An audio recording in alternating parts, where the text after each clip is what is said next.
Hello, my fellow courtroom companions. This is Tamara, your courtroom companion, and in today's video, we're going to talk all about spiritual abuse and how to recognize it. So before we jump into the content, I'd like to remind you to please hit that subscribe button and the bell notification so you'll be notified when I upload my every other week videos. All right, let's jump right in. So if you're not familiar with the phrase spiritual abuse, it's just one form of abuse that narcissists can inflict if you're in a relationship with a narcissist. And I will share with you the definition that I used for myself, and it was very empowering for me if I could label some of the behaviors that were going on in my relationship. And spiritual abuse was definitely one of the behaviors that I had to come to terms with in terms of it happening in my life. So if you have not yet seen my previous video on the 5 signs to look out for if you're involved with a narcissist, I'll link that above, and you might want to watch that one first, although you can watch it after this one as well. You don't have to watch that one before you watch this one, but it might be helpful for you. So the definition that I would use is anything related to church, religion, spirituality. If your narcissist is using any form of religion, spirituality, church, or anything in that area to control you in order to gain something for himself, then you're involved with a narcissist who is inflicting spiritual abuse. So anything religious, spiritual, anything in that area that he is using to control you for his own gain, you are involved with a narcissist who is inflicting spiritual abuse. And it's really probably the most obvious abuse that I suffered that took me the longest to get over, because I felt extremely spiritual in my own walk with church, and it really did damage the way that I felt about church until I got, a few years into, being separated from this individual. It took me a long time to get over. So it can be very, very harmful when the place that you go for refuge or the place that you go for strength is a place that you begin to resent because of the way it's used in your household to control you. So be very, very aware that it could really impact you in that way. I'm now going to review with you 5 ways that spiritual abuse showed up in my life in my relationship with a narcissist. And you might want to consider your own life to see if any of these things are going on. First, my ex-partner would use Bible passages to control me. One of the ones that he would use is that women are supposed to be submissive to their husbands. And that word submission was used in a very perverted way in my home. Submission is an act of love that wives kind of show their husbands respect. However, submission is not to be used in a way to control. There's another passage in the Bible that often gets overlooked by men when they're trying to use the word submission. And God wanted men to love their wives as Christ loved the church. And when he does that piece, that word submission cannot be used in a perverted way. So it's really important that when you are being submissive, that you're doing it out of an act of love and not because you feel controlled by your husband or the guy that you're in a relationship with. Submission is not to be used in that way, but oftentimes it would be used in that way. And it's really hard to combat if your partner is using that word in a bad way. So be mindful if he's using that. It's a very common way that spiritual abuse can occur. The second way that my ex-partner would use religion to spiritually abuse is he would compare me to the Proverbs 23 woman. And that woman could do could do anything, and she was like superhuman. But he would shame me when I could not measure up to that passage, and it was very, very hurtful. And I just felt like I could not ever be okay because he was always comparing me to that passage in the Bible. So that was another way that it showed up in my life. The third way that spiritual abuse showed up in my life with my previous relationship with a narcissist is that my ex-partner would overcommit himself to church. And while that may on the surface look like, oh, he's a great guy, he's always helping around the church. I found that extremely abusive because he would never talk to me about those things before he committed himself to doing them. So often he was walking out the door, and that's when I would find out that he was going over to the church to do this, that, or the other. And it was like he was constantly leaving the house to go do stuff at church, which meant that I had the bulk of the house chores and the bulk of raising the kids because he was always going to get new attention from the people at church. And people at church always saw him as this really great guy because, oh, he's helping with this ministry or that ministry. And yeah, on the surface, it looks great, but it's abusive because he was supposed to be, also a person at home helping, with the kids and the house and all of that, but he would leave those things for me to do.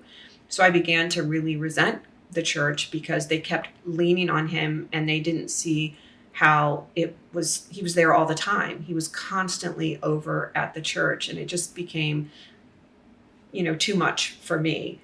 And it was hard because when I would talk to him about it, he would then turn it around that, I'm not spiritual enough, or I'm not, he would make me feel bad for bringing it up. But the only way that a person can do that much church is if they have somebody at home that's willing to carry the bulk of the load.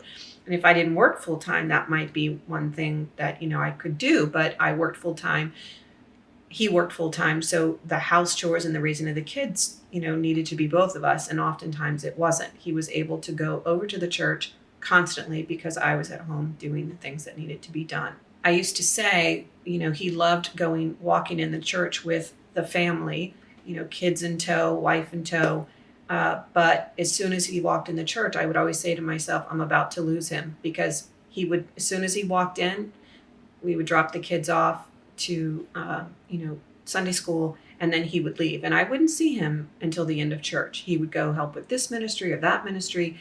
And oftentimes after church, I would be waiting in the lobby for 45 minutes to an hour until he was done soaking up all the attention that he could get from people at church. And that's what narcissists do. They need all of that new, fresh, narcissistic supply and attention. And oftentimes when I needed to be at home preparing lunch, after church, or, throwing in laundry, I was waiting for him. So it was just really, really hard to have any kind of spiritual walk myself because I was exhausted. And, he was spending all his time there, and it just meant that I just was resentful. So that's another way that spiritual abuse showed up in my life. One other thing related to him spending so much time at the church, it meant that my life became extremely narrow. I had time to go to work. I had time to, barely enough time to do the stuff I needed to do at home and to raise the kids. But that's all I had time or energy to do. So my life became extremely narrow. Any free time that we spent as a family was always in support of his activities at church. We would go over there, if he was the play director, we spent many nights over there, and I would watch the kids while he was, being the drama director or the play director. We just spent all of our time there. When I had the energy, I would go over with him. And when I had things to do at home, I would keep the kids at home and I would do the stuff there. So I really didn't have much of a life. And that's what happens when you are involved with a narcissist. Everything becomes about their needs and what they want to do. So if you find your life becoming more and more narrow, related to, possibly church activities, you might be involved with a narcissist who's inflicting spiritual abuse. The fourth way that spiritual abuse showed up in my life when I was involved with a narcissist is that when we would plan vacations, we would always have to revolve it around church. So if we were going on a vacation, excluding if we were going out of the country, if we're going out of the country, this didn't apply. But when we would go on vacation anywhere within the United States, we would have to revolve our vacation around church. So we wouldn't leave until Sunday after church, and we would have to come home on Saturday so that we could be at church on Sunday. And I found that to be extremely abusive because a vacation, even pastors take off vacation. And so he wasn't just a member of the church who was helping around the church. He was a narcissist who was helping around the church, which meant he lived and breathed for all of that narcissistic supply of the attention that he would get from church members. So he was not about to give that up for a family vacation. And I found that extremely abusive because, I needed a break. I needed a vacation, and we had to cut it short because of church. And I just found that to be extremely abusive, to not just to me, but to the family and as a whole. The fifth way, and I find to be probably the most abusive way that spiritual abuse showed up in my life when I was involved with the narcissist, was around money. So as a church member, we would pay our tithes. And for those of you who are not really familiar with that concept, it means that you give the church 10% from your gross income each time you get income. And so we would faithfully pay our tithes. And I agreed with that.